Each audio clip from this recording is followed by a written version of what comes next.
What's going on, guys? Cover Killer Nation here. Been a couple days, been a little sick, still got the same energy though. It's time for us to do an album review. Finally, an album review as opposed to 3 shitty track reviews. Okay, well, 1 shitty track review, 1 mediocre, and 1 that was awesome. But we're actually going to talk about something that's 100% awesome. 100% awesome being Time Is Up by the thrash metal band Havok, who is a thrash metal band from Colorado.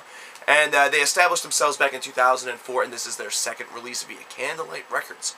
And this is an album, once again, where the American thrash metal scene really shows itself to be one where faster is awesome, faster is fantastic, faster channels back to the 1980s with bands such as Slayer. However, at the same time, a little bit more melody, a lot of fast, heavy riffing, and gruffer vocals. We're talking vocals that are almost like Bobby Blitz Ellsworth from Overkill on fucking steroids. Is what's in, Sin is in, and so is that. That's exactly what Havok is able to do. Havok is able to rip your face off with the first 5 notes of their opening track on this particular LP, and it does not stop until the damn thing is over.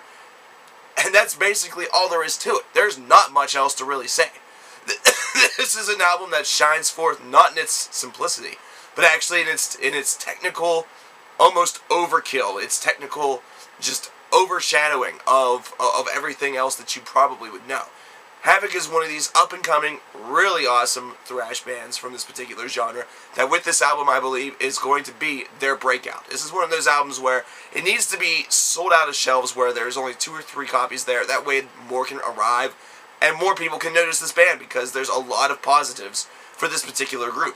Now, it's definitely going to call a lot of old-school fans back to the 1980s with, like I said before, bands like Slayer, early Metallica, early Megadeth, Anthrax maybe even, but not even that, because we're talking really aggressive, more aggressive like Exodus, more like Onslaught. Stuff that just really kicks you square in your face, and then just for good measure, takes out a hammer and smashes you right in your balls. Also, funny little thing here. Funny little thing that I need to mention on this particular LP before I get going, because as you can tell, I'm losing my voice very quickly because, like I mentioned in the intro, I've been very sick. I apologize for the fact that it's a little bit shorter of a review than I typically do, and maybe not as analytical. However, I need to get this out there for you guys so you guys can understand that this is definitely worth checking out. So I'm just going to go ahead with my rating 8 out of 10. But track number 4, D.O.A.